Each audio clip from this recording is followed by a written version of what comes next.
Assalamualaikum warahmatullahi wabarakatuh. Di sini kami akan mempresentasikan artikel dengan judul The Extensible Business Reporting Linked with and Fraudulent Financial Statement in Indonesia by Desya Puspawijaya and Diah Hari Suryaningrum. Kami dari kelompok 1 yang beranggotakan 1. Yosi Firly Mianti NPM 140. 2. Anissa binti Raihatul Jannah NPM 18. 3. Devi Julia Fitriani NPM 30. 4. Firda Ayu Fitriani NPM 157. 5. Giga Rahmawati Saleh NPM 166. 6. Elva Aulia Meilina NPM 168. 7. Nadia Rahma Dwiyanti NPM 172 dan Eva Rosana NPM 174. Abstraksi dari penelitian kali ini, di mana penelitian kali ini memiliki tujuan untuk membuktikan efektivitas penerapan Extensible Business Reporting Language atau XBRL terhadap tingkat kecurangan laporan keuangan. Sampel yang digunakan dalam penelitian kali ini berasal dari 81 perusahaan dan dengan menggunakan metode purposive sampling, dan hasil penelitiannya menunjukkan bahwa XBRL dengan variabel control size berpengaruh terhadap kecurangan laporan keuangan. Namun, untuk variabel control debt to asset ratio, return on asset, gross domestic product, dan price to book value tidak mendukung pengaruh XBRL terhadap kecurangan laporan keuangan. Di dalam penelitian kali ini, di dalam pengujiannya pun terdapat perbedaan untuk perusahaan yang belum dan juga ketika sudah menerapkan XBRL, di mana ketika mereka sudah menggunakan atau menerapkan XBRL, terdapat pengurangan terhadap kecurangan laporan keuangan atau kecurangan laporan keuangan menjadi lebih rendah. Hasil ini berarti penerapan XBRL akan memaksa perusahaan untuk memberikan informasi yang lebih akuntabel dan transparan. Kemudian, informasi bisnis dan keuangan yang dikumpulkan di XBRL adalah pembacaan dan pengoperasian format mesin yang meningkatkan kemudahan penyebaran dan analisis publik, sehingga hal tersebut memudahkan perusahaan untuk mendeteksi laporan keuangan yang mengandung kecurangan. Selanjutnya membahas pendahuluan. Meningkatnya investor pada pasar modal sejalan dengan meningkatnya kebutuhan akan informasi. Informasi yang lengkap dapat diperoleh dari laporan keuangan perusahaan. Keuntungan yang meningkat atau stabil terlihat lebih menarik bagi investor. Oleh karena itu, banyak perusahaan yang menggunakan berbagai cara untuk meningkatkan keuntungan dengan melakukan window dressing. Window dressing sendiri merupakan strategi yang digunakan perusahaan untuk menarik hati investor dengan cara memodifikasi angka-angka pada laporan keuangan tanpa mengubah substansi laporan keuangannya. Tindakan tersebut pada umumnya disebut sebagai manajemen laba. Sebagai contoh, 1. Kasus Jiwasraya di mana Jiwasraya melaporkan laba palsu sejak 2006 serta terdapat dugaan korupsi. 2. Tidak adanya pelaporan PPJB atau perjanjian pengikatan jual beli oleh PT Hansen yang berakibat overstate pendapatan. 3. Laba bersih Garuda Indonesia dianggap ganjil karena perolehan keuntungan dari pendapatan operasional lainnya sebesar 306,88 juta US$. 4.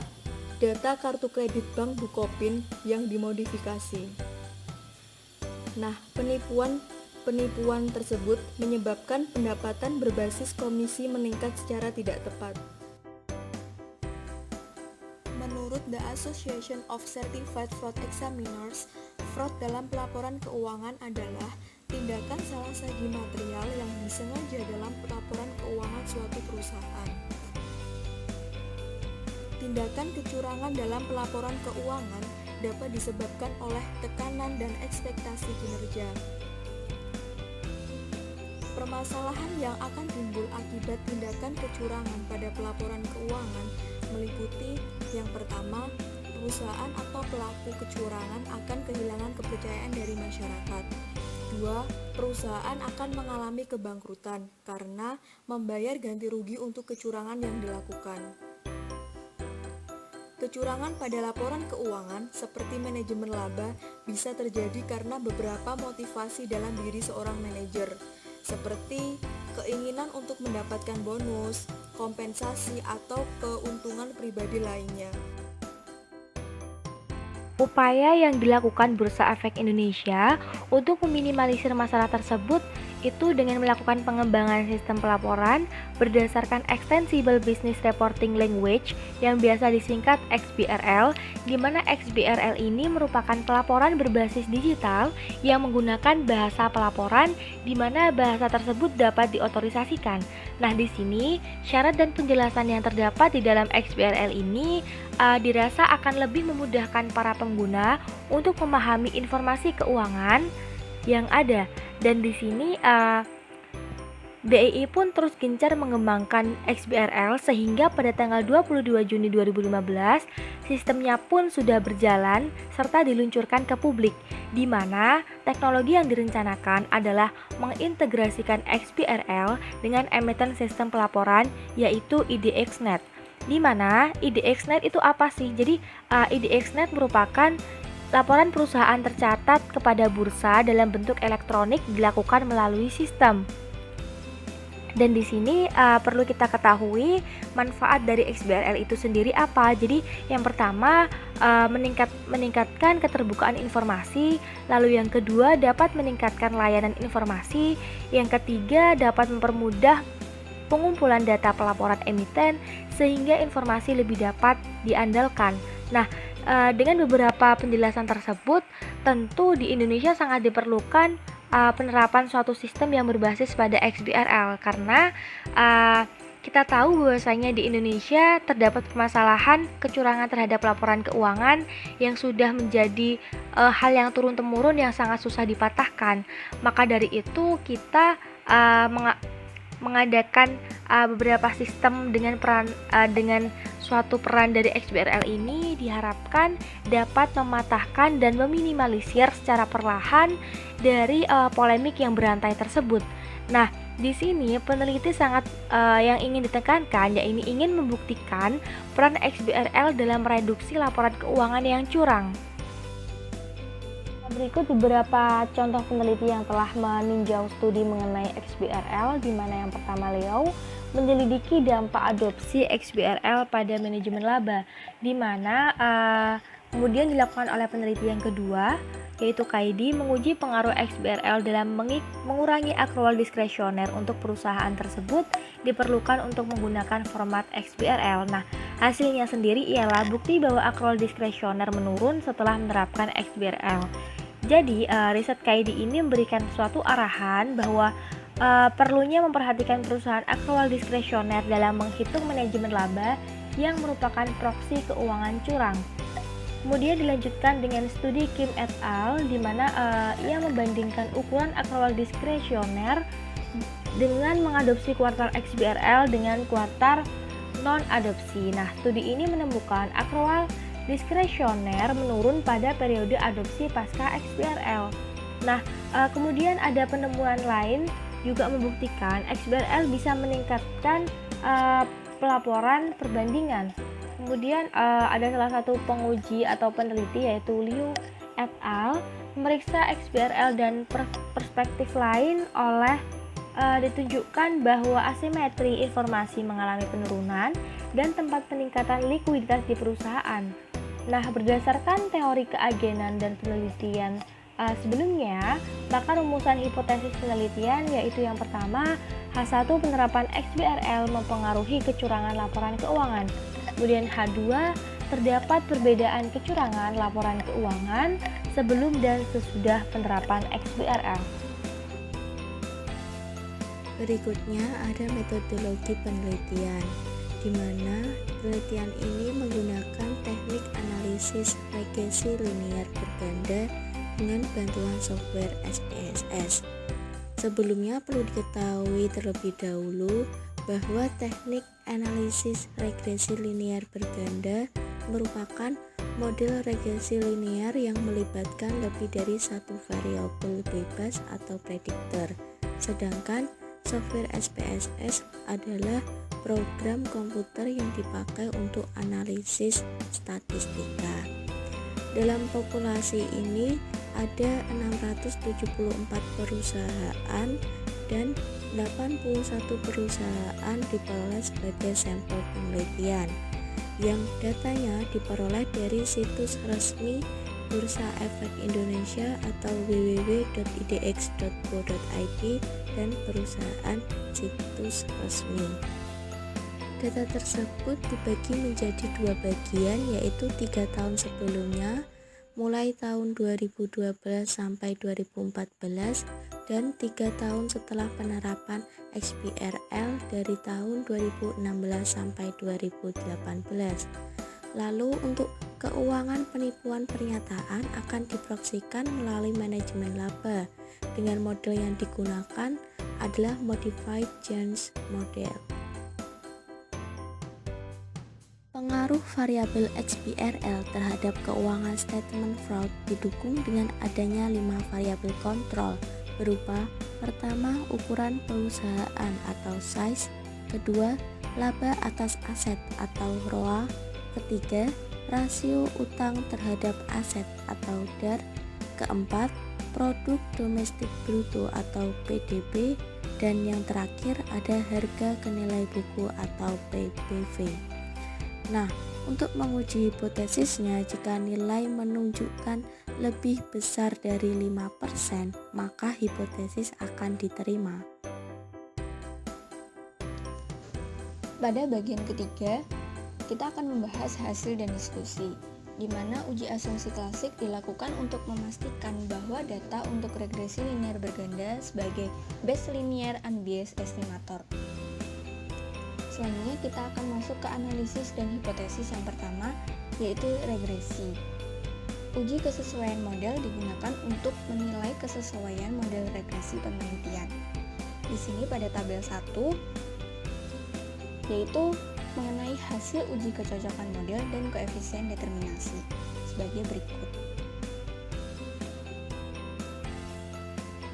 Dari data di atas dapat diketahui bahwa hasil uji kecocokan untuk model regresi 1 menunjukkan sebuah nilai signifikansi yaitu 0,016 dan model regresi 2 dengan nilai signifikansi 0,010, di mana keduanya sama-sama kurang dari 0,05 dengan nilai F hitung 5,823 dan 3,050, yang lebih dari F tabel 3,86 dan 2,12. Karena dari regresi 1 dan 2 tadi di bawah 5% atau 0,05, sehingga hipotesisnya dapat diterima dan dapat disimpulkan bahwa variabel X yaitu XBRL dan variabel kontrolnya dapat digunakan untuk memprediksi kecurangan laporan keuangan.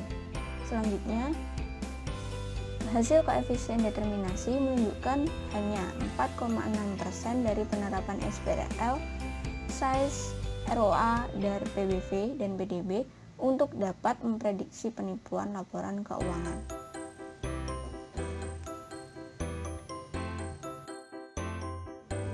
Selanjutnya yaitu tabel 2 yang mengenai estimasi model regresi linear berganda dan uji hipotesis.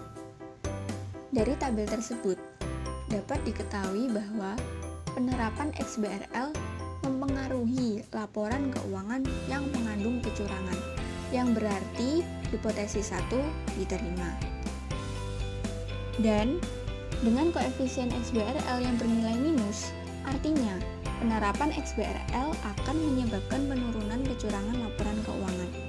Dan satu-satunya variabel kontrol yang mempengaruhi kecurangan pelaporan keuangan ini dari tabel Di atas dapat diketahui bahwa hal tersebut adalah ukuran perusahaan atau size. Selanjutnya untuk ROA, DAR, PBV, dan GDP itu ditolak. Analisis hipotesis 2 yang menggunakan uji T berpasangan. Uji T berpasangan atau uji beda digunakan untuk menguji apakah ada perbedaan pada dua data berpasangan.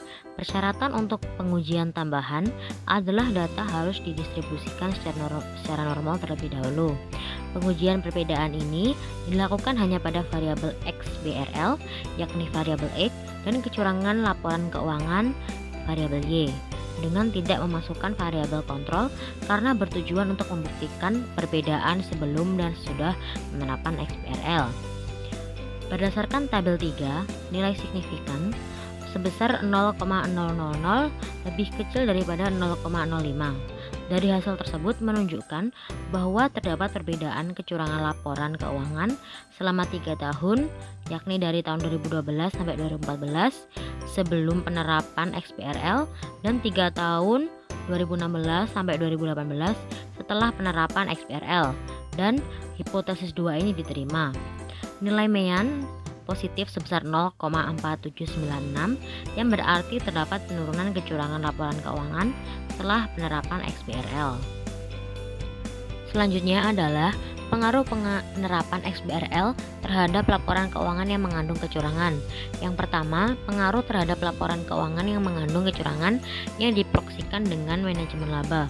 Hasil pengujian hipotesis membuktikan bahwa terdapat pengaruh penerapan XBRL terhadap kecurangan laporan keuangan yang diproksikan dengan manajemen laba. Selain itu, dari 5 variabel kontrol dalam penelitian ini, yakni size, DAR, ROA, PVB, dan GDP, hanya variabel kontrol size yang memengaruhi financial statement fraud. Chen mengungkapkan bahwa XBRL akan meningkatkan akuntabilitas dan transparansi informasi bisnis dan keuangan. Akuntabilitas dan transparansi yang lebih baik akan mengurangi tingkat laporan keuangan yang mengandung kecurangan. Selanjutnya, penerapan XBRL mengurangi risiko laporan keuangan yang mengandung kecurangan. Laporan keuangan yang mengandung kecurangan melalui kebijakan akuntansi dapat dilakukan dengan memanfaatkan akun akrual. Menurut teori keagenan, perbedaan kepentingan antara prinsipal dan agen menyebabkan agen mencoba membuat kebijakan akuntansi yang menguntungkan agen. Motivasi manajemen akrual dikelompokkan menjadi motif oportunistik dan pensinyalan. Motivasi oportunistik mendorong manajemen untuk menyajikan laporan keuangan lebih tinggi dari yang sebenarnya. Sedangkan dalam motivasi pensinyalan, manajemen cenderung mengelola akrual yang mengarah pada persistensi laba. Hasil ini dapat dilakukan dengan meningkatkan kualitas laporan keuangan melalui angka-angka akuntansi yang mengarah pada kualitas laba. Penerapan XBRL ini dapat mengurangi risiko keuangan yang mengandung kecurangan. Selanjutnya, meminimalkan tindakan manajemen laba dengan mengurangi diskresioner akrual. Hasil ini sejalan dengan penelitian yang dilakukan oleh KID yang mendukung penelitian ini, di mana XBRL memberikan pengaruh yang cukup baik dalam meminimalkan tindakan manajemen laba dengan cara mengurangi akrual diskresioner. Liu yang juga menyatakan bahwa perusahaan yang menerapkan XBRL mengalami penurunan tingkat manajemen laba karena discretionary accruals perusahaan mengalami penurunan. Ketika XBRL dapat mengurangi tingkat kecurangan laporan keuangan, maka kesenjangan informasi antara agen dan prinsipal juga berkurang. Perbedaan laporan keuangan yang mengandung kecurangan sebelum dan sesudah penerapan XBRL dipaparkan oleh Giga Ramawati Saleh NPM 166. Seperti yang sudah kita ketahui tadi, bahwasannya hasil uji T yang dilakukan oleh peneliti bernilai positif. Hal ini berarti pernyataan peneliti telah diterima. Pernyataan peneliti tersebut menyatakan bahwasannya fraud ataupun kecurangan dalam laporan keuangan sebelum penerapan XBRL lebih tinggi daripada fraud dalam laporan keuangan setelah penerapan XBRL. Di sini penulis mencoba untuk menjelaskan mengapa hal ini bisa terjadi, mengacu pada beberapa indikator risiko yang dapat memicu kecurangan laporan keuangan dan bagaimana XBRL dapat mengurangi risiko ini. Jadi, indikator risiko yang dapat memicu kecurangan laporan keuangan dibagi menjadi 3. Di sini yang pertama adalah kondisi. Yang pertama adalah perusahaan akan mencatat lebih kredit macet di tahun yang menguntungkan. Hingga ketika perusahaan kehilangan pangsa pasar, mereka mengurangi beban piutang tak tertagih pada tahun rugi untuk meratakan laba. Kondisi yang kedua adalah perusahaan yang kalah saing dari pesaingnya dalam hal profitabilitas, maka mereka membuat kebijakan akuntansi yang akan menghasilkan pendapatan yang relatif tinggi. Kondisi yang ketiga adalah ketika perusahaan mengalami masalah kinerja sementara dan penghasilan kena pajak rendah, mereka akan membuat kebijakan akuntansi dengan proporsi transaksi rekening administratif yang tinggi dan sering berubah pada auditor atau keterlambatan dalam melaporkan keuangannya. Nah, resiko-resiko ini tadi sebenarnya dapat dikurangi dengan penerapan SBRLL, dikarenakan format informasi bisnis dan keuangan yang dikumpulkan dalam format XBRL dapat dibaca oleh mesin dan dioperasikan, sehingga meningkatkan kemudahan diseminasi dan analisa publik untuk menentukan apakah ada fraud atau kecurangan dalam pelaporan keuangannya.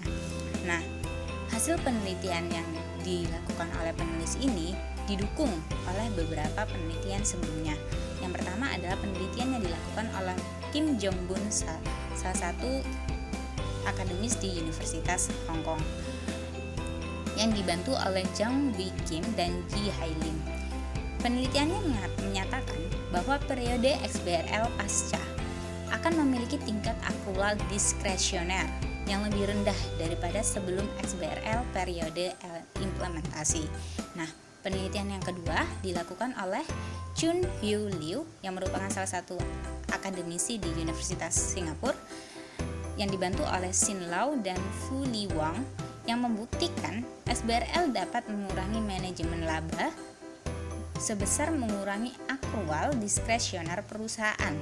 Selain itu, SBRL dapat mengurangi informasi asimetrik sehingga dapat meminimalisir agen yang melakukan perbuatan curang atau merugikan prinsipal dan pihak lain.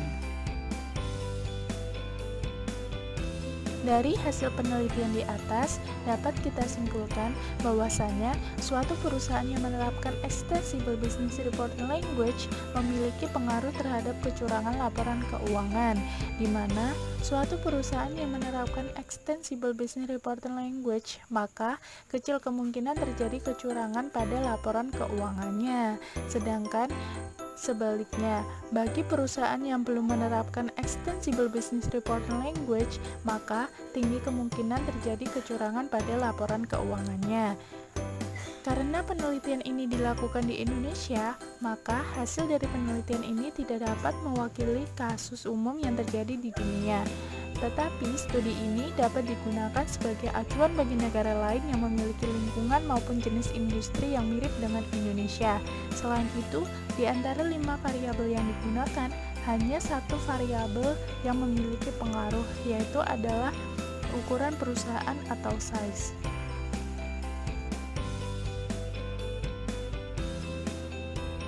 Sekian presentasi dari kelompok kami.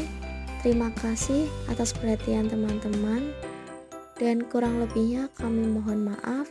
Wassalamualaikum warahmatullahi wabarakatuh.